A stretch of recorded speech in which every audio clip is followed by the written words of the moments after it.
So here we are back to the showing all the different waveforms here. And what I'm going to do is I'm going to show you what the super pulse technology is. So they have this company called Laser Biotech. They have several different lasers, and one of them is the Lumix Q. There's another one called the Lumix 110, and there's a Lumix 660. There's a few different ones in there, at least I believe that's the model number. And the Lumix 110 has three different lasers in it. One of them is super pulsed, and the other two are continuous waves. So it kind of combines them. And the super pulse in that laser is 110 watt, and it averages to 0.5 watts. So it's kind of like this example, not this much depth, but that's what that laser is. And then it has two different continuous wave lasers in it that can also be turned to a pulse mode, so they pulse simultaneously with the super pulse. But what I'm going to show here is the Lumix Q, and the Lumix Q is really fun. I have this laser and I love it. I've had 6 different laser systems, 7 major lasers I've bought. 2 of them were the same, so technically I've gone through 6 different laser systems, and I've never seen anything like this. And once you try this, you'll realize you've never seen anything like it either. It's quite amazing. So let's just go over this real quick.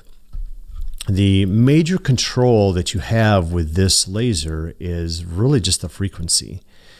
And with the frequency, you can control everything really to this laser. And sometimes you have to you play with this duty cycle, but I rarely play with that. I just don't need it. I just play with the frequency, and everything else just works out. So all these numbers you see up here, they're figured out automatically by the machine. So a lot of machines out there are more complicated. This one's very, very simple because and one of the reasons is it only has one laser in it, other than a red laser just an indicator, so you can see it. Because this laser runs at 1064 only, so it's the 1064 nanometers. But it does have that little red one just as an indicator, but it's very low power. That basically does nothing. So what I do is you end up playing with the frequency here. So this, I only have this going from 10,000 to 100,000 hertz. It can go lower. It can go down. I think it's down to 1,000 hertz. I think is its slowest, but I don't quite remember. But anyway, I use it 6,000, 10,000, and 30,000. I mean, I play with the frequency to get 2 things. I can modify the peak pulse power, and I can modify the average power. And those are the 2 things I'm interested in. So what is the difference here? Well, you saw in the generic waveform that the peak pulse power really determines your depth. The average power determines what you're going to get accomplished, because remember, when we're using lasers, what we're trying to do is impact impact the cytochrome C oxidase enzyme in the mitochondria. Now, to do that, we need photons. And the number of photons, believe it or not, can actually be calculated directly from this number and the wavelength. So you want this number to be decent, but you got to get the photons deep enough to get to the tissues you want to influence and treat. That's determined by this number. So the peak pulse power gets you the depth, and then this actually gives you the number of photons. The higher this number is, the more photons you have. So they're both important. But what I like about 9.2 watts, you got to remember this is average too. So if you compare this to a continuous wave laser, you have to look at the average output, which they don't tell you unless you ask. They'll give you the peak powers that their lasers can do. And in the example that I gave with a continuous wave laser was 45 watts. It could output a max of 45 watts, but its average was half of that, 22.5. Well, this isn't that far off, right? But I'm getting, with this one, 132,000 peak. But what I can do is I can actually bump this up, and I can get 20 watts out of this machine, but now my pulse power goes down to 5,800, which is still extraordinary. I mean, that for sure is deeper than 45 watts, right? It's a huge number difference. So I will modify and just play with this frequency number based on what I'm doing. What I typically like doing is operating somewhere in between 10 and 20. So I'm usually oftentimes either at 10,000 hertz, 14,000 hertz, because I can get a little bit more average power out of here if I have it at 14. Now I don't have that slider here doing that. want to put in all the parameters. I'm just showing you the general stuff here. But I know this seems like a big square blob over here, but this actually does have information. So let's go to 100,000. I'm going to zoom in here, and I'm going to show you that these are actually pulses. And you can see this. Now, at this frequency, I have pulse durations of 35 nanoseconds. So this is 35 nanoseconds, or if you put this out in decimal, it'd be 0.000000035 seconds. So that's how quick that pulse is. And when it's on, it shoots up to 5,800 watts and is immediately turned off. And then it's off for quite a long time until the next pulse. And you'll notice that if I zoom out here again,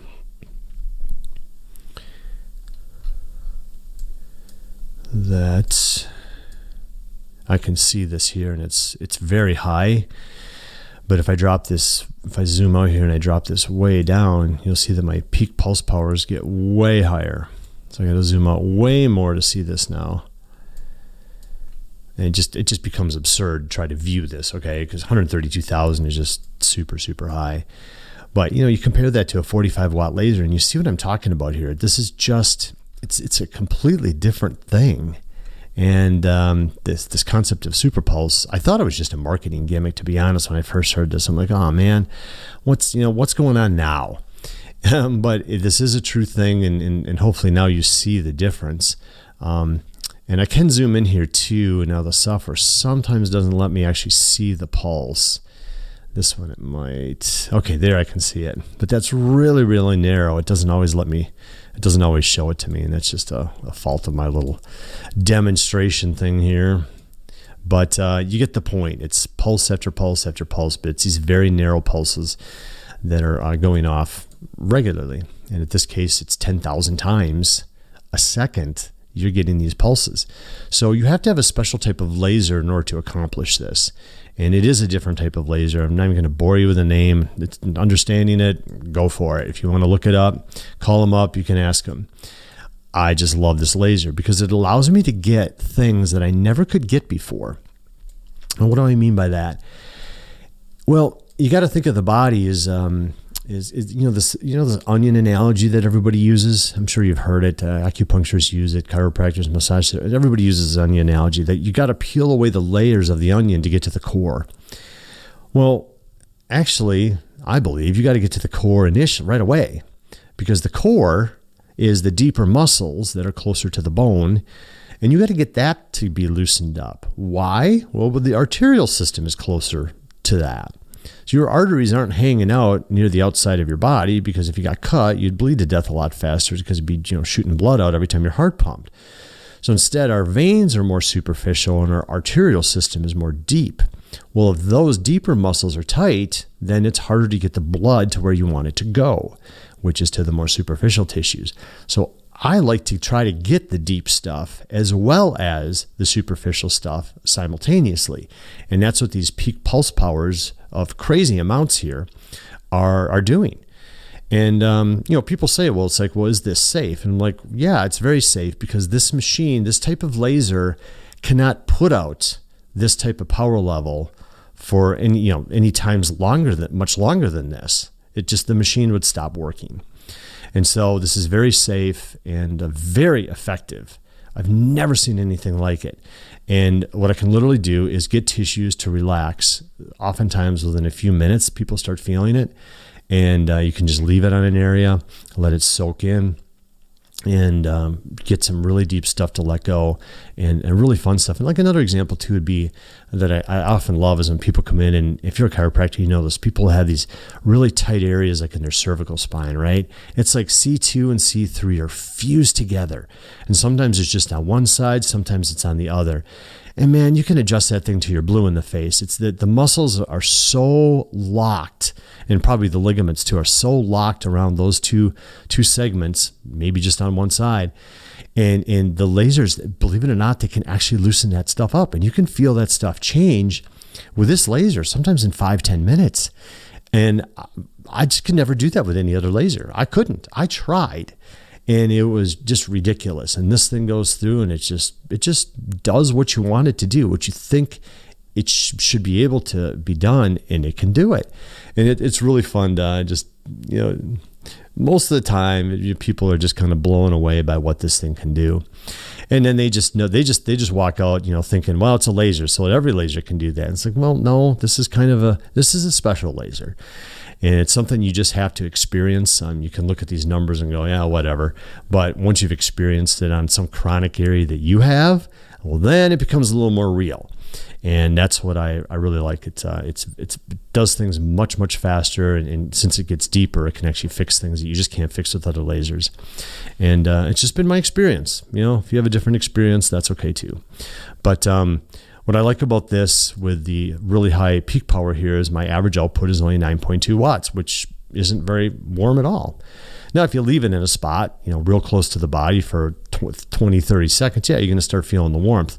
But 9.2 watts is a very nice, comfortable average power output that doesn't sneak up on you. Go, oh, that's getting hot, doc. That's not that type of thing that you usually get with this. That's with the continuous wave lasers, and you got to move them around a lot faster. And this you don't because of this. Now, if you take it up to the 20 watts, okay, well, now this gets quite a bit hotter. This would be comparable to a 40-watt continuous wave laser at 50% duty cycle. Cut the power in half, and then you get about 20, right? So this can get warmer, and so when I'm using this, I can either drop the duty cycle down to lower this. I could drop it all the way down to 2 if I wanted, because if I took the duty cycle down to 0.1, I could drop this average output power down to 2. But I don't usually do that. What I do is I usually just pull it away, and so it's further away from the body, and I move it around a little faster. So I can still get the wattage going into the tissues, but I don't get the heat because I'm further away and my power density goes down. But yet I'm still getting a lot of energy into the body. It's just not as warm because I'm further away. So I hope this makes more sense as to what super pulse technology is. I tell you, it's gonna change the laser field, I think, and that's kind of what I hope it does. I just want people to get better, and I want it to be less expensive, less time, and just solve people's problems is what I want to see. So that's why I'm making this video. That's why I put these animations together to explain this stuff and hopefully encourage other doctors to look into this, whether you're a chiropractor, a physical therapist, a medical doctor, a veterinarian, or any other type of doctor that's allowed to use these lasers. And by the way, just touching on the veterinarians, one of the issues you usually have with animals is the fur. And the fur heats up very fast with continuous wave lasers. Well, with super pulse, you get through the fur much easier without the heat. And this is really, really amazing. So you can get the energy into the animal's body, like let's say, for example, if it's a hip or a spine, and it doesn't heat up the hair nearly as much. You still have to move it around because it's still 9.2 watts, but it's just so much more comfortable for the animal. And if you're moving around a little bit, to them it's just a little bit of warmth.